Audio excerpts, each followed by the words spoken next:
Oke, selamat pagi, siang, sore, dan malam, Mas Ronald dan teman-teman sekalian. Pada kesempatan kali ini, saya Gabriel Lorenz Anggota ingin mempresentasikan penelitian saya yang berjudul Analisis Framing Pemberitaan Bahlil Lada Lahadia sebagai Ketua Umum Partai Golkar dalam media online Indonesia seperti Kompas, Tempo.co, Detik.com, dan CNN Indonesia pada periode Agustus sampai Oktober 2024. Oke, latar belakang dari penelitian itu media online kini menjadi arena utama ya, terutama dalam pembentukan opini publik. Penggunaan internet di Indonesia itu mencapai 212 jiwa, menurut dari We Are Web Social dan Hotsuite 2024. Media sekarang itu bukan hanya sekedar menyampaikan informasi, tetapi juga melainkan sebagai aktor yang mengonstruksi realitas melalui framing. Terus juga peristiwa terpilihnya Bahlil sebagai Ketua Umum Golkar syarat dinamika politik dan menarik perhatian masyarakat luas. Nah, Bahlil juga adalah seorang publik figur yang unik karena dia adalah seorang putra Papua, juga mantan pengusaha, ketua HIPMI, lalu juga menjadi menteri aktif ISDM yang terpilih menjadi ketua partai. Terus memunculkan isu kritis nih terhadap pemberitaan ini, yaitu kompatibilitas jabatan menteri aktif dengan pemimpinan partai, legitimasi proses Munas. Terus juga 4 media besar yaitu kompas.com, tempo.co, detik.com, dan CNN Indonesia memiliki karakteristik yang editorial, ideologi, terus juga dan kepemilikan yang berbeda, dan juga berpotensi untuk menghasilkan framing yang berbeda-beda atas suatu peristiwa yang sama dalam memberitakan peristiwa yang sama.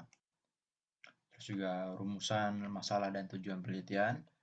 Rumusan masalah itu bagaimana framing pemberitaan Bahlil Lahadalia sebagai Ketua Umum Golkar oleh keempat media tersebut ditinjau dari 4 elemen ya, serta juga bagaimana karakteristik editorial dan kepemilikan media berkontribusi pada perbedaan konstruksi tersebut. Tujuan penelitian ini menganalisis framing keempat media menggunakan model Entman, lalu membandingkan perbedaan framing antara media dan faktor penyebabnya. Terus dilanjuti dengan mengetahui kecenderungan pembentukan citra politik tokoh di era digital. Landasan teori framing model Robert Entman. Definisi problems, bagaimana media itu memaknai peristiwa ini sebagai masalah atau situasi yang tertentu. Terus diagnosis causes, yaitu aktor kekuatan yang dianggap penyebab, yaitu Bahlil, dukungan presiden, terus juga faksi internal, terus juga dinamika koalisi. Terus selanjutnya itu yang ketiga ada make moral judgment, yaitu penilaian terhadap legitimasi proses dan kapasitas kepemimpinan Bahlil. Terus juga lanjut dengan suggest remedies, yaitu rekomendasi pandangan media terkait langkah pasca Munas.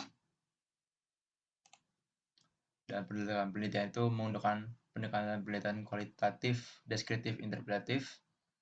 Terus juga fokus pada pemaknaan, bukan hanya pengukuran statistik.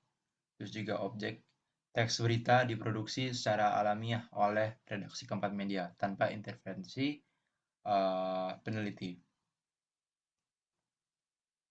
Nah, ini unit analisis dan media unit analisis. Yang pertama itu ada media Kompas.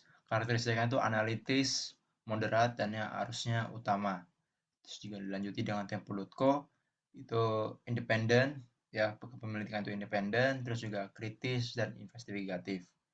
Detik.com itu karakteristiknya cepat, ringkas, dan juga digital murni. Dan di media CNN terakhir itu adaptasi jurnalisme televisi. Nah, pengumpulan dan analisis data, tekniknya itu studi dokumentasi, kata kunci itu Bahlil Ladadia Golkar atau Munas Golkar 2024. Ini untuk kata kunci pencarian misalkan lewat Google gitu. Ini teknik cara pencarian mencari data-data beritanya. Terus juga persuasive sampling, yaitu kriteria itu substantif, Periode Agustus sampai Oktober 2024, Straight News in-depth bukan opini atau iklan. Terus juga analisisnya diidentifikasi dari 4 elemen admin per artikel, yaitu komparasi, antar media, terus juga penarikan kesimpulan.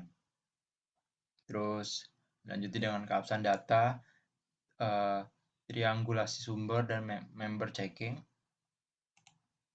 Nah, ini hasil yang diharapkan adalah peta perbandingan framing keempat media tersebut terhadap sosok dan peristiwa Bahlil sebagai Ketua Umum Golkar.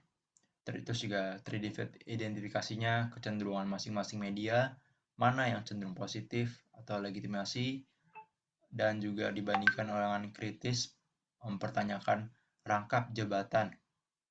Selanjutnya ada pemahaman tentang bagaimana karakteristik editorial, ideologi, dan kepemilikan media mempengaruhi konstruksi citra politik.